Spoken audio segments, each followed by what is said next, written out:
Benedict XVI blessed the new headquarters of the Vatican Observatory. It's a new set of buildings about a mile from the old headquarters south of Castel Gandolfo. The Pope was accompanied by the Jesuits that direct the observatory. They showed him around the new installations, telescopes, and pieces of meteorites from their collection. The Vatican Observatory changed its headquarters because it required more space to accommodate the large number of students and researchers at work there. Before, the observatory was in the summer residence of the popes, but for security reasons, the number of visits were limited. The new center has a conference room, more classrooms, a library, and a space for the Jesuit community that's separate from the space from students and researchers. Though a large part of the activities of the observatory are done at another center in the Arizona desert, the observatory in Castel Gandolfo is still a point of reference for astronomical investigation.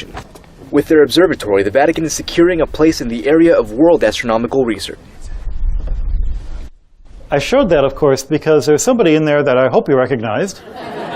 And I'm thinking of the guy holding the book showing the Pope, whose name is David Brown, and he's from New Orleans. So, though he kind of became a traitor, he went and got his PhD in astronomy from Oxford, of all places. And he's just joined the staff there. I start out with that to remind you that a Vatican observatory does exist, and that there are people like me who wear a collar and an MIT ring, thus proving that it is possible to be at the same time a nerd and a fanatic. I am a fanatic about my science. I just love it passionately, and I'm a nerd about my church. I enjoy it. I enjoy all the bits and pieces that drive people nuts. When I became a Jesuit, I had already been a scientist for many years. I had been working as a professional for about 15 years at that point. But though I was Catholic, I was always raised Catholic. My mom is Irish, my dad's Italian, and grew up in Detroit. The nuns were the ones who taught me science when I was in grade school, and the Jesuit priests tried to teach me a little bit when I was in high school in Detroit. But, I never made a big deal of it. It was just part of my life. It was just who I was. It was my private life. When I came out of the closet as a churchgoer, so to speak, I was worried about the kinds of reactions I was going to get from my friends and my colleagues. In particular, I did my philosophy studies in Chicago, and because I was in Chicago and I knew there was a great planetary scientist, meteoriticist at the University of Chicago, I thought I'd visit him and at least drop in and say hi, and he recognized me. He's one of these people who's ferocious about if you make a mistake, he's going to jump on you and look for any, way to but a tremendous scientist, just brilliant. And it was a little bit with trepidation that I came in there. And he greeted me very warmly and introduced me to a couple of his students because of the meteorite work I'd done. And then he said, so what are you doing in Chicago? And I said, well, I'm studying philosophy now. I've become a Jesuit brother. And I could feel the temperature in the room drop 10 degrees. And I figured, well, okay, I was expecting this. So I'm looking for a polite way of getting out of the room. And just before I get up to leave, he stops and says, well, were you always Catholic? Well, yeah, Consolmagno, that's pretty Italian. And suddenly, he was incredibly friendly again. And a few minutes later, he was inviting me to come to his synagogue and give a talk. And I'm like, wait a minute.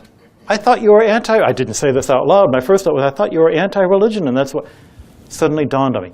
Brilliant, with a curly beard, he thought I was Jewish.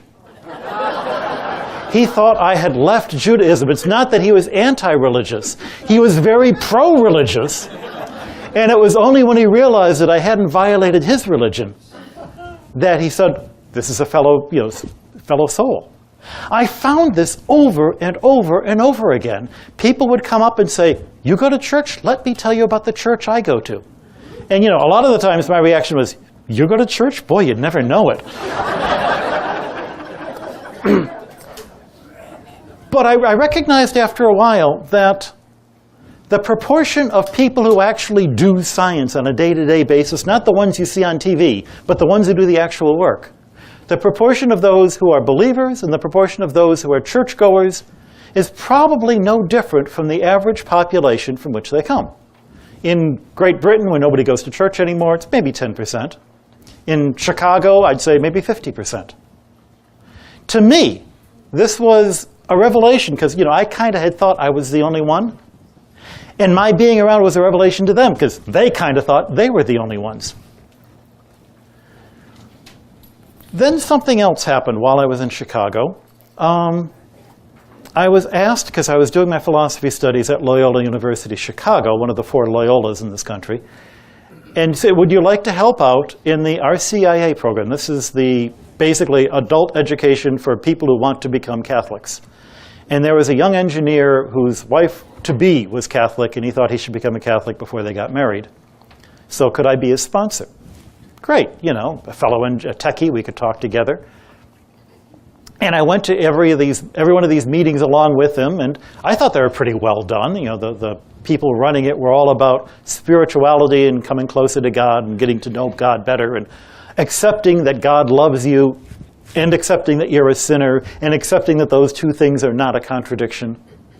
There are people who are really good at accepting the one and people who are really good at accepting the other, but it's tough to put the two of them together, and yet that's essential.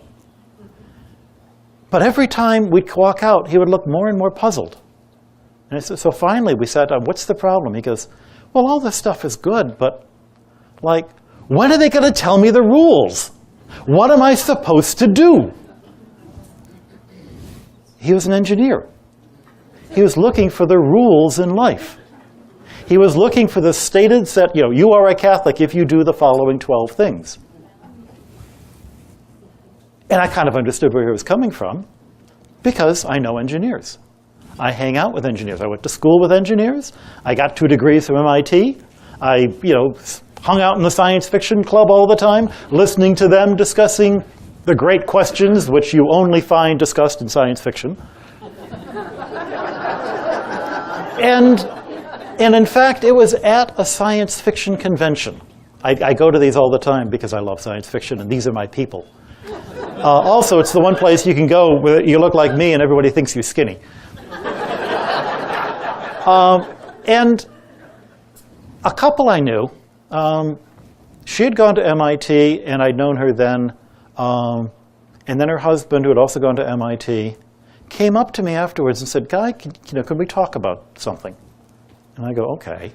I said, well, we've got some questions about religion. And it's not that they wanted to know, how could I be a scientist and a religious person, because they knew I was. The fact that it's possible. I mean, there's one of these great principles of science that they only tell you after you've become a scientist, which is, if it did happen, it can happen. Well, the fact that I was a Jesuit brother and a scientist, they accepted that. They knew that. What they wanted to know was, how do you make it work on a day-to-day basis, facing all the different, how do you make it fit together? They weren't looking for me to try to convert them. They were looking for me as someone who they could use as an example to make it work in their lives. Because though I had known them when they were smart, know-it-all punk engineers, they now had 2 kids. And they were talking about maybe joining a church. They wanted to know what were the mechanics of it. And the title of the book, of course, is The Pun. It's not about the mechanics of God, how God works, the rules, as if God were something subject to the rules of physics. The mechanics are the people, the techies, the people who work in making things work, who have their own way of looking at the universe. The big question to an artist, is it beautiful? The big question to a philosopher, is it true? The big question to a techie, how does it work? And they wanted to know, how does it work? The answer to that question eventually led to the book. And it led to a lot of insights for me about how it works for me, but also how it works for my techies. The book itself, though it has 5 sections, it really only has 3 sections. The first 2 kind of come as a group, the last 2 as a group, and the one in the middle, to my mind, is the best part. Because I basically didn't write it, I just reported it.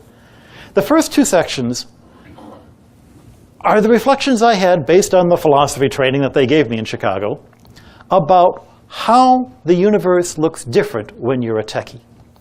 For instance, a techie, a true engineer or scientist, is not looking for a proof of the existence of God, because they know such proofs are impossible, and they're used to dealing with a universe where the laws of physics are never proved, they're just shown to be more or less probable. They're not looking for proof, they're looking for confidence. And they're looking for utility. If God exists, so what? What good does believing in God do for me? All right, well, here are some things that believing in God will do for you.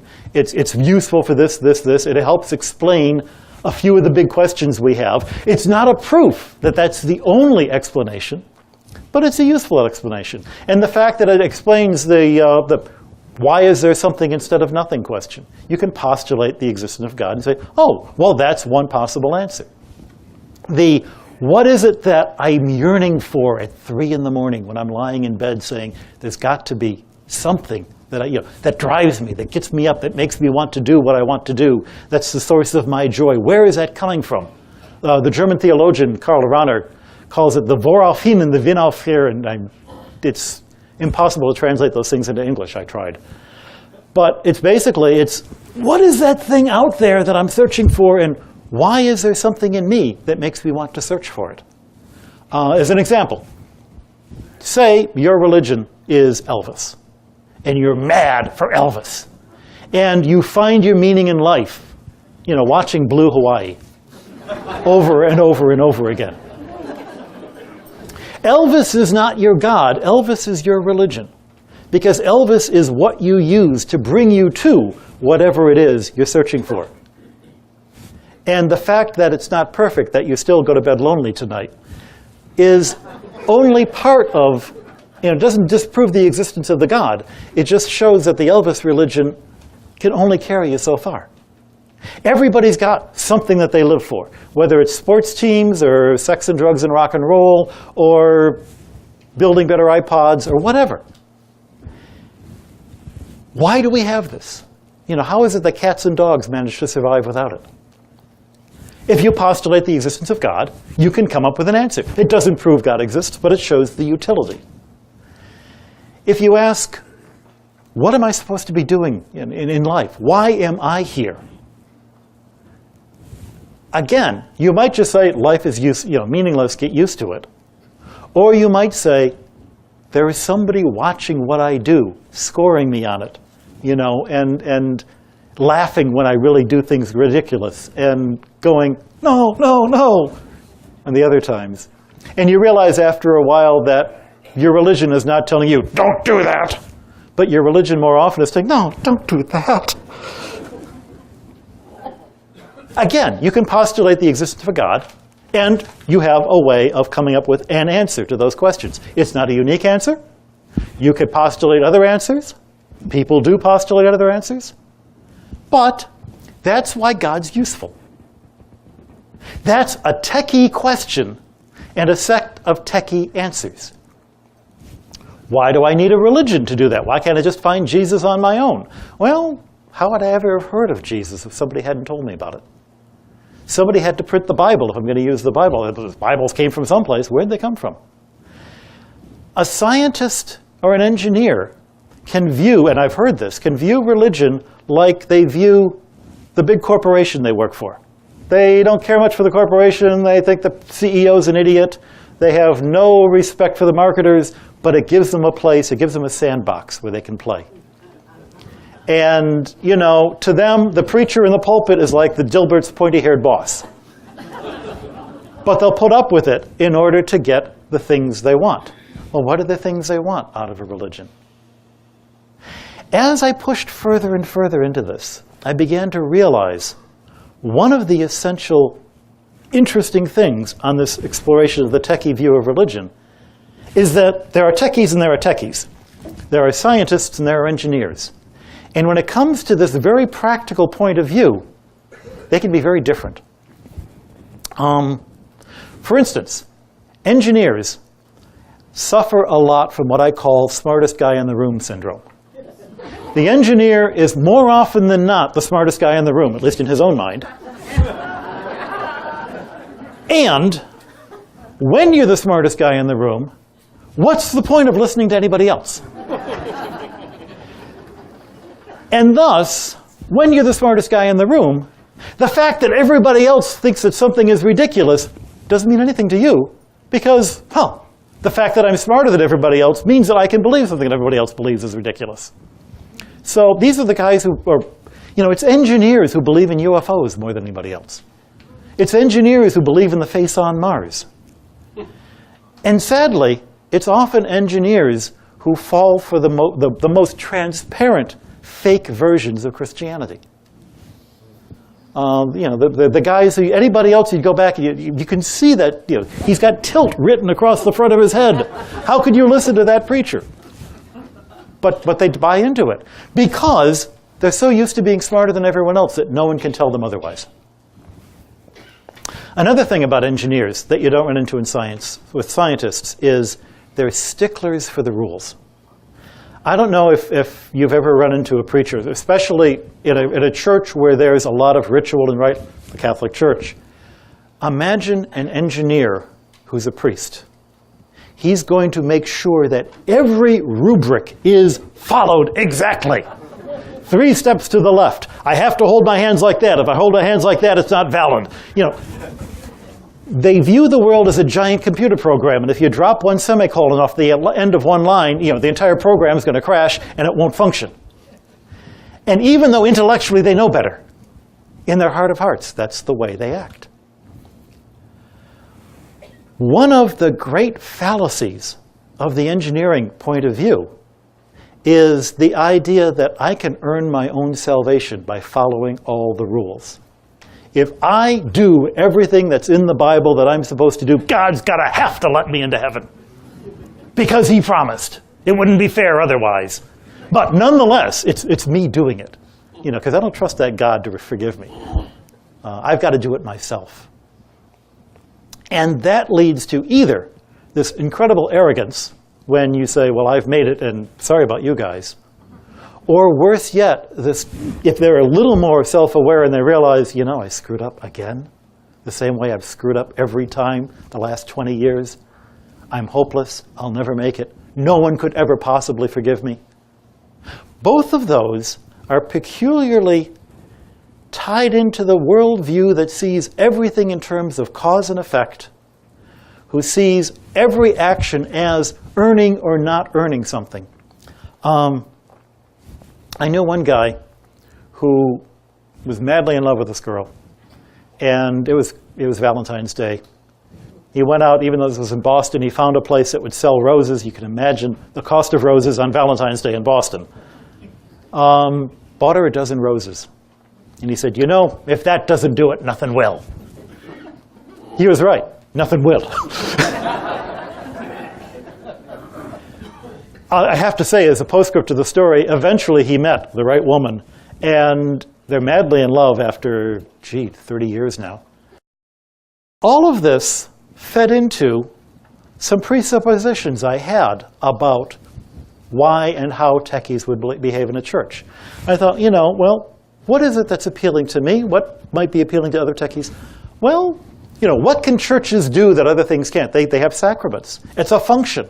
Techies are very functional. I'll bet you techies like going to church for sacraments, because those are things that you can do.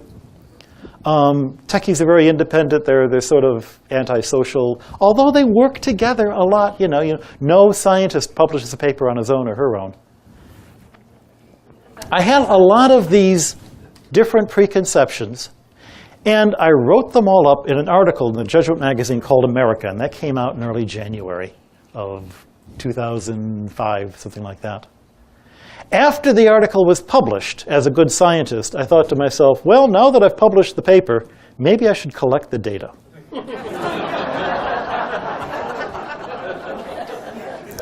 In the year 2006, in the spring of that year, I did a program that all Jesuits do after they've been in the order 15 years or so, called tertianship. You take a year out of your time, you go and do something completely different from anything you've done before. You have another set of studies. You live someplace new. You do another month-long silent retreat. You can imagine me being silent for a month. Proof of the existence of God. I was able to pull it off. And then, at the end of it, you go and do some experiment. They'll send you to Belize. They'll send you to... We had one guy who was sent to live in a homeless shelter in the center of Los Angeles. We were doing this program in Los Angeles. Beat up old house, beat up old room. And he came out looking where he was going to be staying, and he started laughing. You see, this guy had been living the last 10 years in Siberia and Kazakhstan. And he said, this place is so much nicer than I've been living in. I can take the bus to the beach every weekend. Well, they sent me up to Silicon Valley, to the Jesuits have a university at Santa Clara, which is right next to San Jose. And I lived there for 2 months. I got complete run of the community and use of the cars and all that.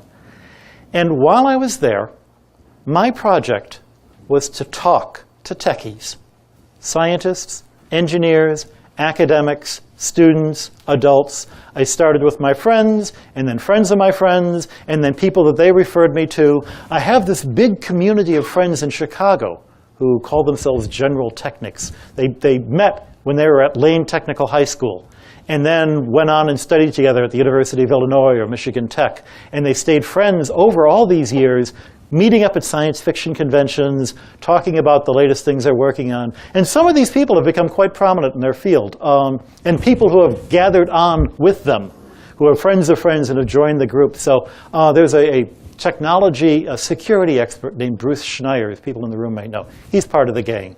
There's Mr. Open Software, Eric Raymond. He's part of the gang. There's a guy who works at JPL steering spacecraft, Steve Collins. And the Mars, there was that big IMAX movie about the Mars rovers. When they pan across all the scientists at their terminals, he's right in front with a big GT sticker, right? That's it, General Technics. And if you know your science fiction, you know where the phrase General Technics comes from. I won't bother going into it otherwise. So all of these engineers had friends in the Bay Area, and I started talking to people. And I just asked them 3 questions, Do you believe in God? Why or why not? And what's your experience in that? What's your history? Do you go to church? Why or why not? What are you looking for? Why do you go? What are you getting out of it, or are you not getting anything out of it? And then a 3rd question, just because it had come up in other conversations and it came up in the back of my mind. You're a techie, you're a churchgoer. How do you deal with the fact that there are so many religions out there? When you're studying science, you're basically only studying one science.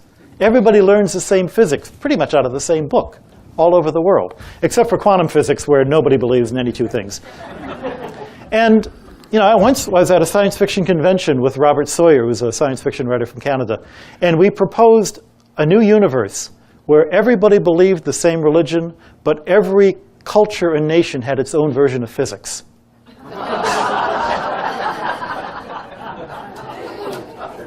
So I wanted to ask, how do you deal with the fact there's so many different? And that provoked some of the best responses. I want to tell you a few of the stories that I came up with, that I heard from the responses. One guy, a scientist, said, well, I grew up, I was raised a Presbyterian, and I really liked the youth leader, and I was in my early 20s and going to the group all the time.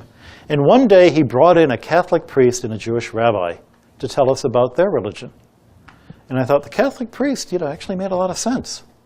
And the Jewish rabbi, he actually made a lot of sense.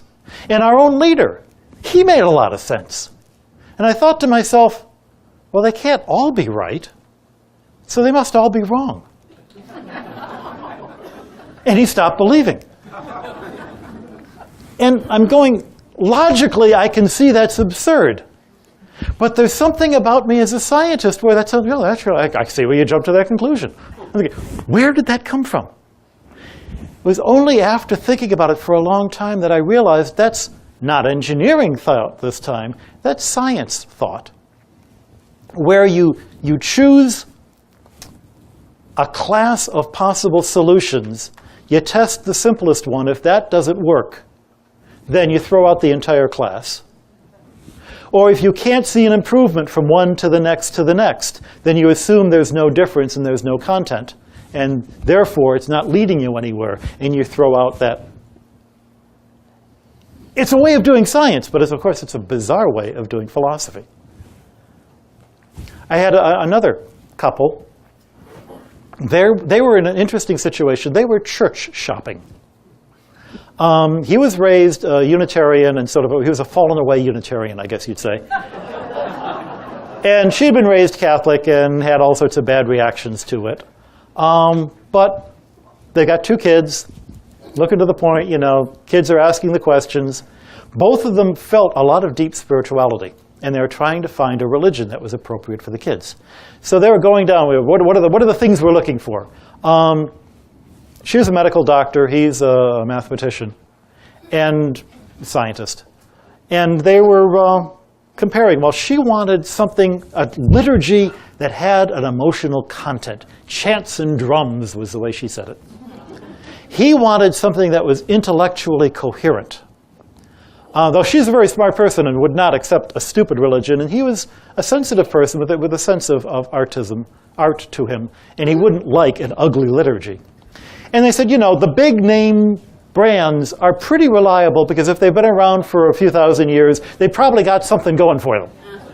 Like Judaism or Catholicism or Lutheranism. They weren't real happy with the Muslims, but that may have been just a cultural thing that they're coming from. So for a while they were Quakers. And they stopped going to the Quaker meetings because they said, well, Quakers are kind of flaky. And then one of them said, well, at least the ones here in Northern California, they're kind of quaky. I don't know about the other ones. Incidentally, the copy editor of my book was a Quaker from Northern California, and she said she rolled over laughing when she read that. So they have a good sense of humor anyway. And they're just sort of testing out religion after religion. And the one guy nearly said his name. I'm trying to keep these personal. He said, there are certain religions I wouldn't believe in any. I can't judge what religion is true, but I would never belong to a religion that was obviously false. Oh, that's interesting. So what religions, I asked him, do you think are obviously false? Northern California. Okay, got to put it in the setting. But especially among the techies here, what do you think were the two religions he named? Obviously false religions in his mind. Scientology, number one. Fascinating that every scientist I've asked that has said Scientology. The other one. Mormons. That's the second one. The bizarre thing is that my thesis director at MIT is a Mormon. I know a lot of techie Mormons. But if you're outside the fold, it looks really peculiar. And it's one of those things they're just going to have to deal with. It is fascinating, though, that everybody in every crowd I've ever asked at anywhere in the US has named exactly those two, which are the two they named. But it was fascinating to me that he was making decisions not based on truth content because he thought he could not ever find the truth. I talked to another scientist who said, well, I go to church because it makes me a better person. And I thought, well, that's a kind of an operative, functional reason. But again, is truth not an issue there? Very strange. I actually wound up talking to more than 100 different techies. And I wrote up 26 of them in the book, alphabetical. I gave them new names in alphabetical order of the order in which I interviewed them. And this issue of the many religions came up in particular with a particular guy who I'm calling Jules. In the original version of the book, I called him Justin. And because his background is quite unique, anybody who knew him would immediately recognize him. Unlike the other people, he's a graduate of Caltech who does professional photography and science fiction. And anybody who knows him would know immediately, of course, that's him. So I put that section past him to say, do you mind if I say this about you? And he said, the only thing I object to is Justin, because I don't want to be mistaken for a boy singer. I want to read what we came up with, because that's the one part of this book that...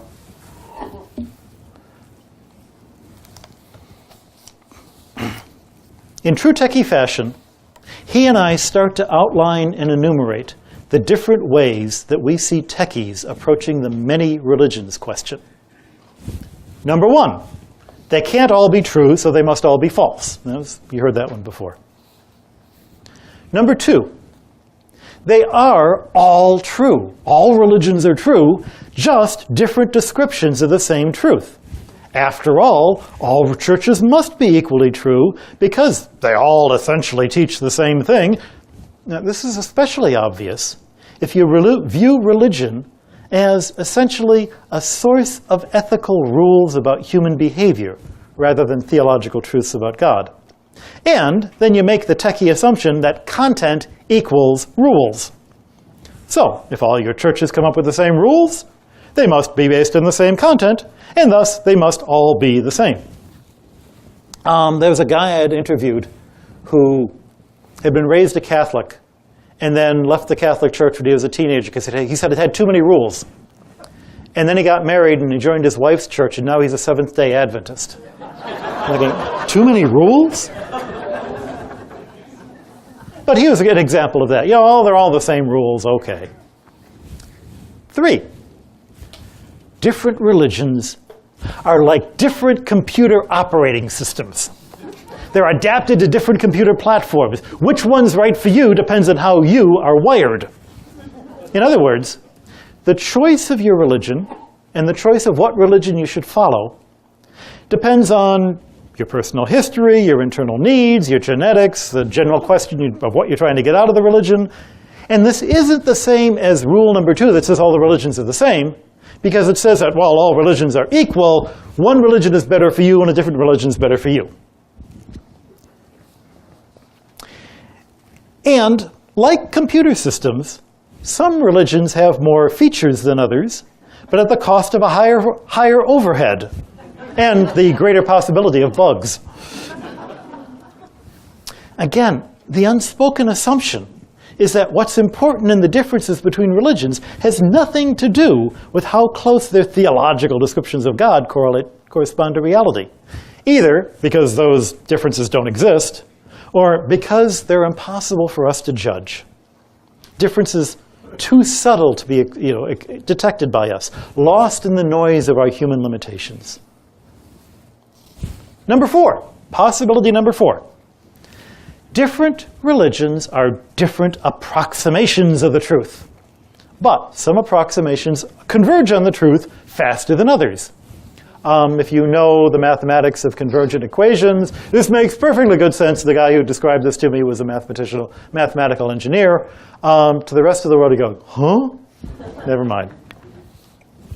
This is different from the previous 2 descriptions because it suggests that there actually could be one religion that converges on the truth faster than every other one.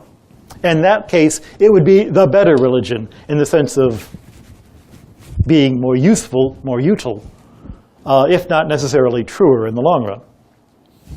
Possibility number 5. Different religions are like different levels of physics. We know that Aristotelian physics, so a perfect example of common sense, actually is less accurate and a whole lot less useful or powerful than Newtonian physics. But likewise, at a certain point, Newtonian physics fails, and we have to see that it's less accurate than quantum physics, and so on and so forth. Only quantum physics comes closest to the truth. So, for a lot of people, for a lot of the time, the less true versions of religion, which could be easier to grasp, can be adequate, just as most human beings happily live in the common sense world of Aristotle without even realizing it. And most engineers can do most of their work using merely Newtonian physics.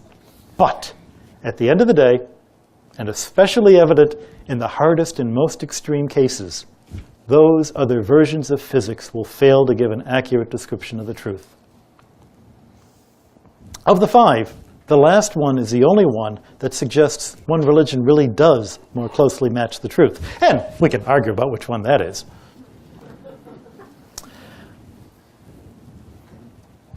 Looking further into those different descriptions, I realize they actually fall into 2 categories. There are the choices that are worried about which religion is the most useful for giving me the things I want. And the people who supported that idea tended to be engineers. And there's the one that describes what religion is closer to the truth. And the people who chose that tended to be the scientists. While I was doing this survey, I started talking to students. I was at Santa Clara, which is a big university. There's also University of San Francisco and Berkeley and a couple of other schools I went to and described what I was doing and asked what was going on. And what I started getting, first out of my friends who were church shopping, and then out of the fellow who joined the church because it was his wife's church, and more as I was talking to the adults, I was getting the sense that, why do you belong to a church? Well, it's a place to take the kids. Well, it's a place to socialize. Well, it's a place to fit in. Doesn't truth have anything to do with this? So I was talking to the kids, and the kids were just the opposite. They were, in some cases, leaving the church they'd been raised in because they were worried about, is it true? These other questions were raising doubts in their hearts. And they were trying to figure out how to deal with it. It all seems to be rules. It has to be more than just rules. Well, of course, if you're an engineer, it is more. It is rules. They can't believe that it's more than just rules. So I said, what's the difference between going to church on Sunday and going to a bowling league? Well, your purpose in life is to knock down pins and drink beer. And they were puzzled by that because that's all they saw religion being. I realized there was a real split, not only between the scientists and engineers, but between people in their 20s and people in their 40s. People in their 20s are looking for truth and skeptical of what they're finding in religion. People in their 40s are looking for something other than truth. And I thought, this is crazy. I was talking at Apple Computer to an engineer there. Apple Computer, they're very familiar with evangelical religion. And I was saying, what crazy is to me is that so many of the people my age and older go to church without thinking about, trying to find truth. And he says, Guy, you don't understand at all. You're not selling truth. You're selling tech support. Yeah, once a week scheduled maintenance, right. But of course he's right. By the time you're 40, you've already settled on what the truth is. By the time you're 40, you've already oriented your life. You're not going to keep asking the same questions over and over again that you asked when you're 20. Otherwise, you sound like those 55-year-old or 65-year-old rock singers who are still playing about teen angst. And you go, kind of old for that now. What you are looking for is the structure that gives you the support you need to carry out the decisions you made when you were younger. And that is what religion is to older people. The fascinating thing to me, too, was that whether I was talking to believers or non-believers, old people or young people, scientists or engineers, after a while I wondered, let me just tell you a story. I've got a very good friend who's an astronomer and an avowed atheist, but great friend, great buddy. And when I was thinking of joining the Jesuits, I had all this literature and showed it to her. And she goes, oh, this is very attractive. This looks good. And she knew me, and she knew kind of what I was interested in. And she said, we knew each other from a medievalist club, SCA, so it was, so this all looked very medieval to her. And she says, this looks really good, she says, except for all the God stuff, Aside from that, this Jesuit order looks really good. And I'm wondering, with my friends who are joining churches or belonging to churches in their 40s, is it the God stuff? The difference between belonging to a bowling league and a church is, in fact, the God stuff. My friend's husband, in fact, when discussing religion at one point, said, well, I guess it's a great comfort to belong to a church. I was discussing this with another friend, another Catholic, and mentioned it to her as, kind of the reaction my buddy was giving. And she looked at me and she said, comfort? Hell. Anybody who's belonged to a church knows it's no comfort to it. To believing that this stuff actually matters, that our life matters in a cosmic sense, there's nothing comfortable about that. But why we do it is, in fact, the God stuff. And what's more, of all the people I talked to, there was no one who looked blankly at me when I asked the questions. Because really, the questions I was asking are no different from the questions that everybody asks, and not just scientists, and not just engineers. What am I doing in life? Why is there something instead of nothing? What should I be doing with my life? I wrote the book thinking that I was going to come up with maybe some new insights either into religion or into being a techie. And what I discovered is, though I think I have those insights, techies are less distant from the rest of the world than I might have thought. We can belong to the same churches.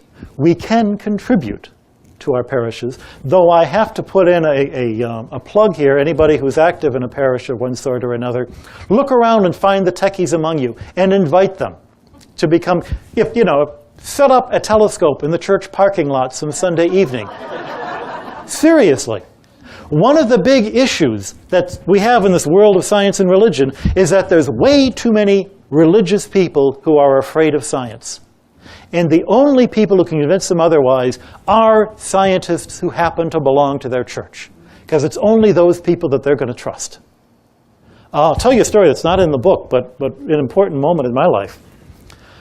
I have a friend who teaches at College of Charleston, South Carolina. And in Charleston, around the year 2000, there was a proposal for a syllabus for teaching science in the K through 12. And it included really good science. You have to have a solid understanding of what is evolution when people say that. What is modern cosmology? It doesn't say you have to believe it, but you sure better know what it is. And she was worried because the final step of approval for this set of standards had to go before the state school board. And the chair of the state school board came from the town where Bob Jones University is. And she was worried. So she said, Guy, can you bring your collar, come to South Carolina, and just come to us and come and sit in at the board meeting. You don't have to say anything, just be there as someone who supports it. And so I flew down to Charleston, we got in a van, we drove up to Columbia, and it was like a bad joke. We had a Catholic, a Protestant, a Jew, a white, a black, a Hispanic. It was one of everything, all sort of, we all stop at a bar, and we got to the meeting, and we all introduced ourselves. Everybody went around and introduced themselves. They discussed the proposal. It passed unanimously. Afterwards, the woman from Bob Jones University town came up to me and said, "You're a Jesuit and an astronomer. That's so wonderful. I think the work you guys are doing is so great." And, an entire lifetime of anti-Southern prejudices was shattered in one moment. Oh my gosh, everything they told me was wrong. But really what was going on was, finally she saw a scientist she could trust. And it is a matter of trust. If the only scientist you ever saw was Richard Dawkins, you wouldn't believe. If you were told you had to believe in Richard Dawkins and evolution, or the pastor you know and trust and love who married you and baptized your kids, well, that's an easy choice. But that doesn't have to be the choice. There are plenty of ways of accepting science and recognizing that science is but one color in the multicolors of the universe. And that looking at the universe only through the filter of science is looking at a monochrome universe. But frankly, looking at it only in the color of your church is also a monochrome universe. There is a wonderful folk tale in Judaism, and the title of the tale tells the entire story. It's called Loving the Torah More Than God. And I think we all know the kind of people they're talking about, who tend to fit into the engineer stereotype. I followed the rules. I've earned the salvation. I didn't have to depend on that untrustworthy God.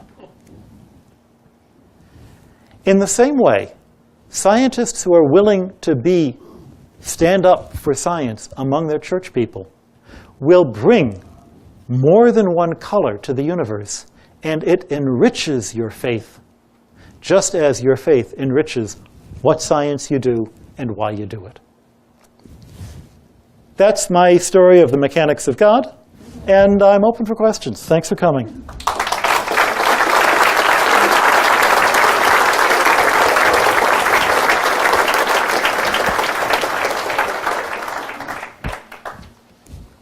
Anybody? It doesn't have to be just about that. Yes. Oh, wait for the mic, so you can be recorded. Could you tell us a little bit about Pierre Teilhard de Chardin?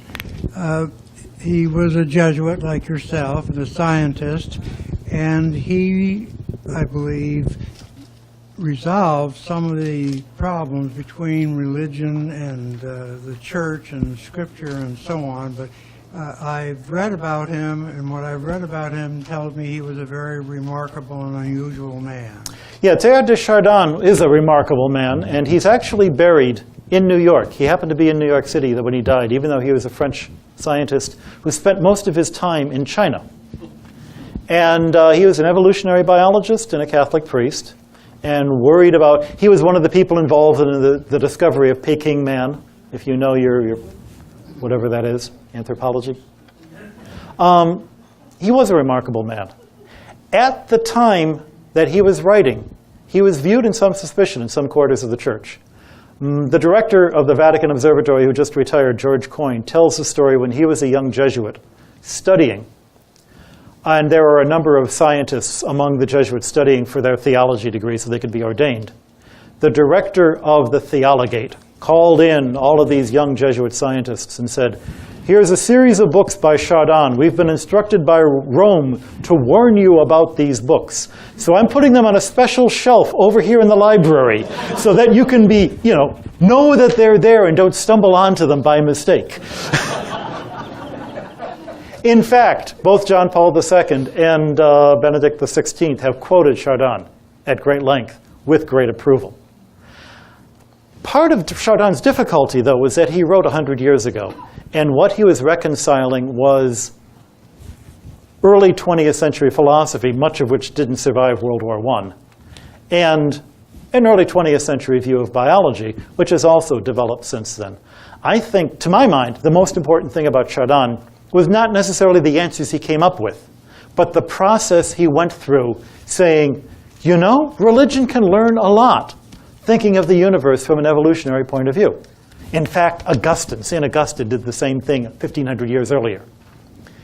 And we should be willing to explore, where does this go? How does a universe that has 13.7 billion light years in every direction and an enormous 10 to the 11 galaxies, every one with 100 billion stars, that's one with 22 zeros after it, number of stars, how does the salvation of Jesus Christ, what does that mean in this size of a universe? You can say either, well, the universe is so big, then everything I've been taught is nonsense. Or you can say, the universe is so big, everything I've been taught is a whole lot richer than anybody ever recognized, including the people who are teaching me that. And so I think that's where he was going. There's one wonderful story, of course. Chardin was a biologist and a geologist and a priest, so he was expert in Latin. When he was in China, he was standing with some friends by the side of the road near the Peking Zoo. They were heading back into town. This was in the 1930s. And they saw a sign in Roman, English letters, spelling out next to the side of the road, and it read, "Sub lapidicum." Sub is Latin for under. Lapis sounds like rock. What does this mean, sub lapidicum? And they stared at it, they stared at it. And why would there be a sign saying sub lapidicum right next to the side of the road? Finally, Teilhard looked up and he broke out laughing. And he said, "It's bus, municipal bus, spelled backwards."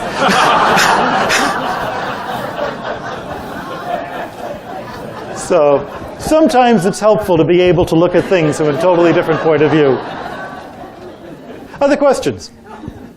Here first, yes. Wait for the microphone. I'd like to know why you chose to be a brother instead of a Jesuit priest. The The short answer, which is always good because it's true, is I didn't choose. When I was in my late 30s, wondering what to do with my life, this idea that had been floating around for 20 years of being a Jesuit popped into my head again. And I said, you know, actually that makes sense. I should be a Jesuit brother. And I, brother? Where did brother come from? For a Jesuit, I could say, brother. Why in the world would I be a brother? And it was the call. That's the only word for it. I talk to the novices on occasion, you know, Jesuit novices, to see, is there for. I say, sometimes I wonder if God exists, but I never doubt the fact that he wants me to be a brother. I'm more certain of that than anything else. But do I understand it? Absolutely not. It's the call. That's the only word for it. Back there first, and then, yeah. I happen to be a geologist and paleontologist by profession. You can correct me on there. You brought up the name of Chardin. I would briefly like to have your comment. You mentioned it in your book, but didn't mention it this evening, the Stephen Jay Gould. This is Rocks of Ages, where he also tries to separate religion compatibility with science, mostly stimulated to avoid any further confrontation with very strict creationism. Right. And you are talking also about compatibility, but he has evolved between, he talks about two separate, non-overlapping magisteria. Magisteria, Yeah. Exactly. Could you elaborate a little bit for Yeah, our benefit? That, of course, like... Because it's very popular among Right. paleontologists. Yeah. Like a lot of people who have talked about this, he knows science, he knows more about his science than I will ever know. But he really doesn't know religion. He doesn't understand what religion is. And what he's saying, there's a certain truth to. You cannot substitute religion for science. You cannot substitute science for religion. They're doing different things. They're looking at the world through different filters. But to say they never overlap is obviously false, because they obviously overlap in the human being who is the scientist and the human being who believes in the religion. And it's at that overlap that, in fact, they enrich each other. At that overlap, it's like when you have the red light and the green light and the blue light, and you put them together and you have white. You have the full set of colors. For instance, it is your innermost desires that cause you to be a scientist in the first place. That, what does it mean to be a scientist? If nothing else, it means you're dedicated to truth. You would never be happy with an elegant theory that you knew was false. You would never be happy with an elegant theory that would get you a bigger grant if you knew in the back of your mind it was false. Truth is more important than anything else, this abstract sense of truth. You also believe that the universe is worth studying. Where did that come from? Not every religion believes that. If you believe in a religion that says, what I should be doing with my life is meditating, rising myself out of this corrupt universe, very nice religion. But you're not going to be a scientist if you think the universe is fundamentally evil and corrupt, like the Manichaeans did. On the other hand, if you say, this is the universe, this is the world that God so loved that he sent his only son, then you've got a motivation to become really involved in this universe. So I'm saying the choice to be a scientist has religious roots. Likewise, our understanding of religion is formed and shaped by our scientific view of the cosmos. Always has been. And our understanding of religion grows as our understanding of the cosmos grows. So we don't view God the way that they did back when they thought the world was flat and there was a dome over it and waters above and below the dome, and gates that kind of leaked water every now and then. That was a really big universe, the biggest they could imagine. And bigger than that was God. But that's puny compared to 13.7 billion light years and the possibility of multiverses beyond.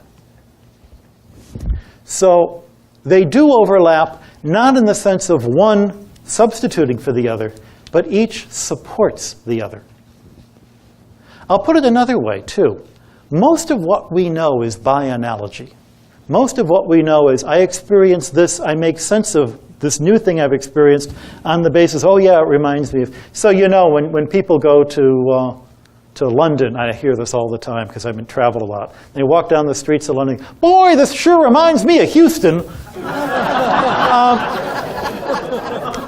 I don't blame them, because what they're doing is perfectly reasonable. They're taking something new and strange and trying to relate it to what they already know. The more things you know, the better these analogies become.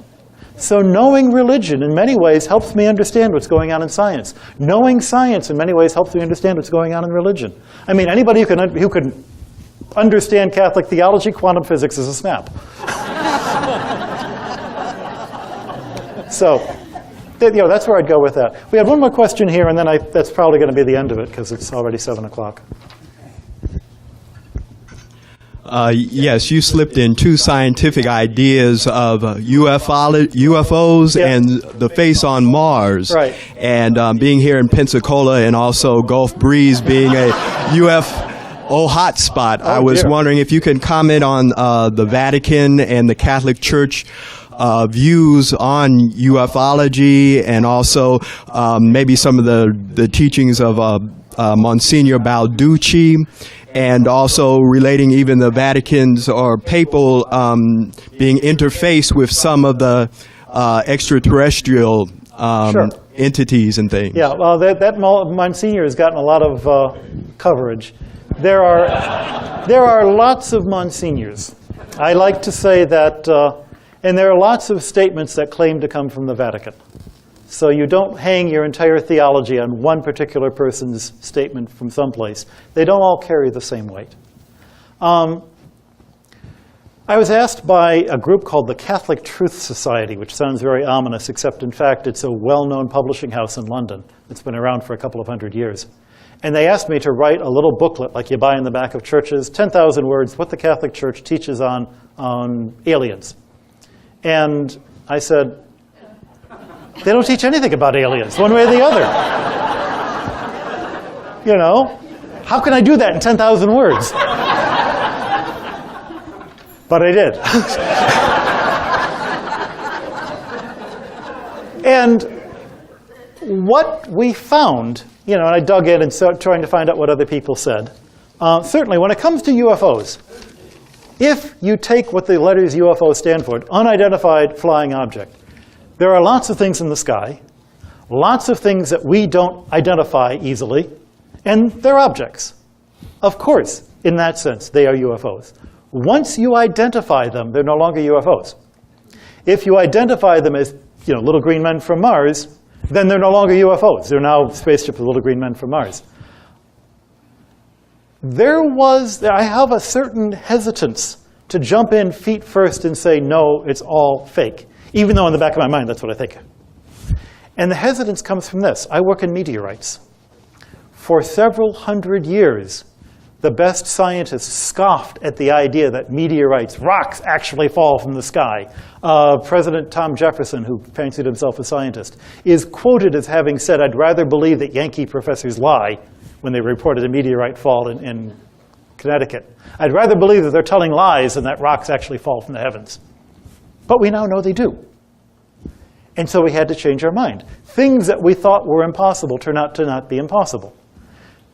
Nonetheless, if you ask me to give odds, I'd say the odds are really slim. Because the reason we believe in meteorites is that we've got the rocks in our hands. And everybody can take a meteorite and do the tests they want to, and they all come to the same conclusion. So, after a while, the evidence built up. Will the evidence ever come of creatures from another time, another space, another dimension? I'm not going to say never. I'm just saying at the moment the odds are slim. Nonetheless, with 22 zeros after it number of stars in the universe, the odds that none of them have life are ridiculous. The odds that none of them are intelligent life are ridiculous. So how do we reconcile that with the salvic mission of Jesus Christ on earth, with God the Creator? Well, in some ways you can look to medieval theology. Thomas Aquinas wrote about the traits of the human soul. We say that human beings are in the image and likeness of God. What do we mean by that? Obviously, it's not the same number of limbs or fat or skinny or whatever. It's the human soul, which has intellect and free will. It is self-aware, it is aware of other creatures, and it is free to choose to love or not love those other creatures. It is free to choose or not choose to love God. Any entity that can do that has a soul. There may be computers in this room that qualify. I don't know. That being the case, that blue thing that you see overhead during the daytime is not an impenetrable shield separating us from the rest of the universe. Rocks fall down through it. I call them meteorites. Rockets go up through it. We are all part of the same universe, created by the same God. The assumption we make as scientists is that the laws of physics are the same here as they are out there. Why not the laws of right and wrong? Why not the laws of truth and non-truth? No reason to think otherwise. So I don't call them aliens. If you say, I don't believe in aliens, it's because I don't think that they are alien. But rather, they're our cousins, our brothers. And I'm happy to say that. The director of the observatory is happy to say that. The popes haven't spoken on it, and I don't think they're likely to. So the best we can do is just wait and see. Somebody once pointed out that the idea of the fall and original sin and what that really means if you don't have the Adam and Eve story, how do you make sense of that? And he says, well, if we discover aliens, we're going to have to come up with a new theology of original sin. But since no two theologians agree on original sin now as it is, that won't be any different. It'll be fun to find out.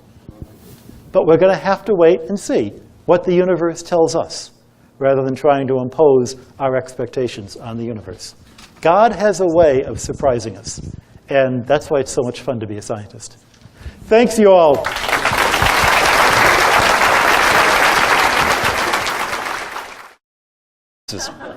And he's just joined the staff there. I start out with that to remind you that a Vatican observatory does exist, and that there are people like me who wear a collar and an MIT ring, thus proving that it is possible to be at the same time a nerd and a fanatic. I am a fanatic about my science. I just love it passionately, and I'm a nerd about my church. I enjoy it. I enjoy all the bits and pieces that drive people nuts. When I became a Jesuit, I had already been a scientist for many years. I'd been working as a professional for about 15 years at that point. But though I was Catholic, I was always raised Catholic. My mom was Irish, my dad's Italian, and grew up in Detroit.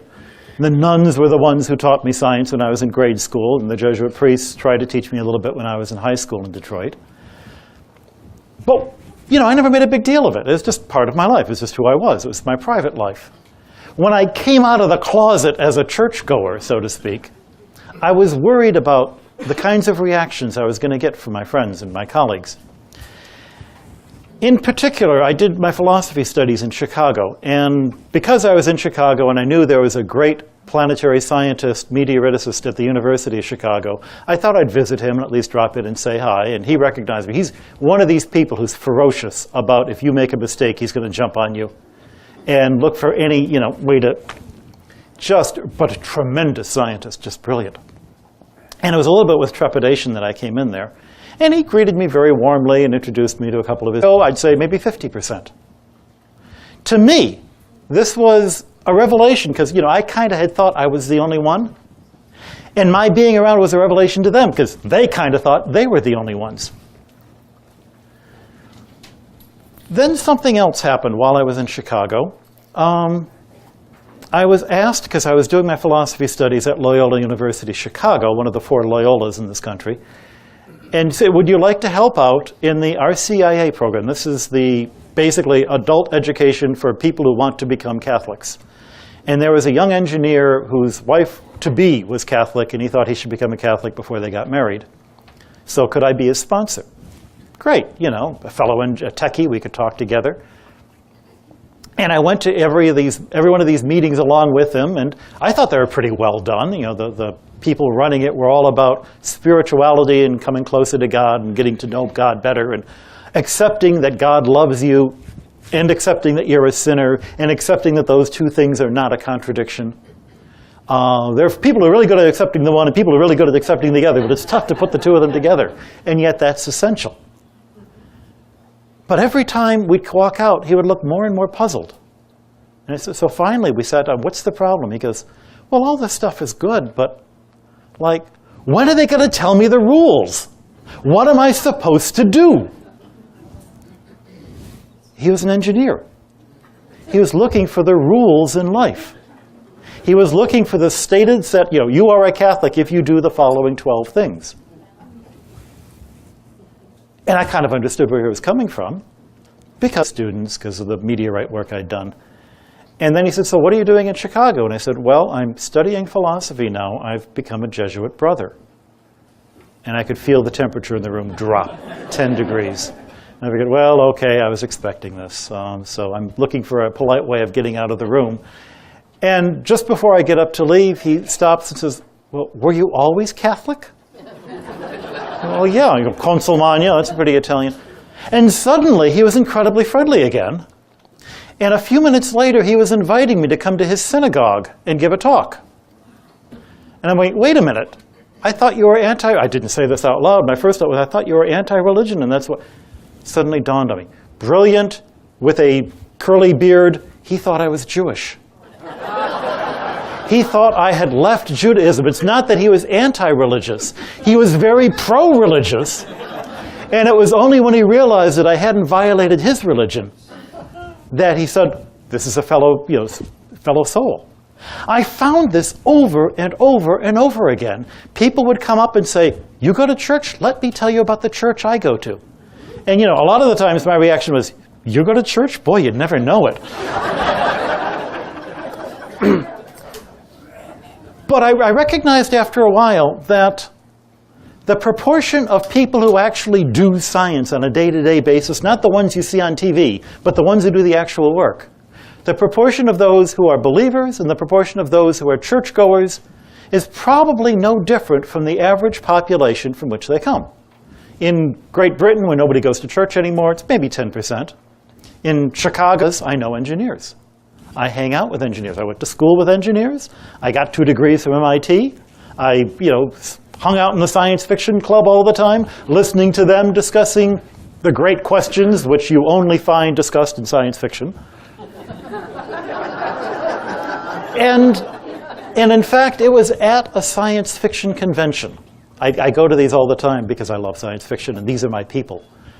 Also, it's the one place you can go where you look like me and everybody thinks you're skinny. And a couple I knew, she had gone to MIT, and I'd known her then, and then her husband, who had also gone to MIT, came up to me afterwards and said, Guy, can we talk about something? And I go, okay. I said, well, we've got some questions about religion. And it's not that they wanted to know, how could I be a scientist and a religious person, because they knew I was. The fact that it's possible. I mean, is it one of these great principles of science that they only tell you after you've become a scientist, which is, if it did happen, it can happen? Well, the fact that I was a Jesuit brother and a scientist, they accepted that. They knew that. What they wanted to know was, how do you make it work on a day-to-day basis, facing all the different, how do you make it fit together? They weren't looking for me to try to convert them. They were looking for me as someone who they could use as an example to make it work in their lives. Because though I had known them when they were smart, know-it-all punk engineers, they now had 2 kids. And they were talking about maybe joining.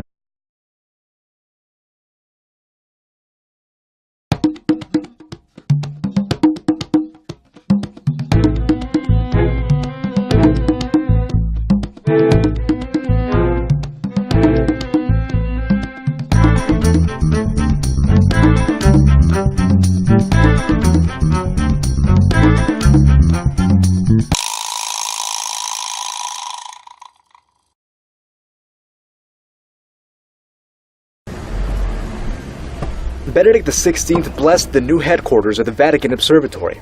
It's a new set of buildings about a mile from the old headquarters south of Castel Gandolfo. The Pope was accompanied by the Jesuits that direct the observatory. They showed him around the new installations, telescopes, and pieces of meteorites from their collection.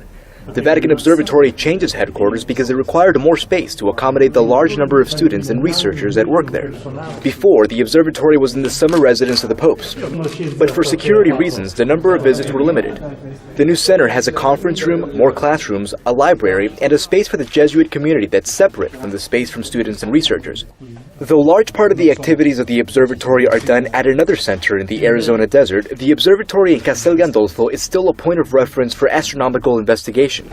With their observatory, the Vatican is securing a place in the area of world astronomical research. I showed that, of course, because there's somebody in there that I hope you recognized. And I'm thinking of the guy holding the book showing the Pope, whose name is David Brown, and he's from New Orleans.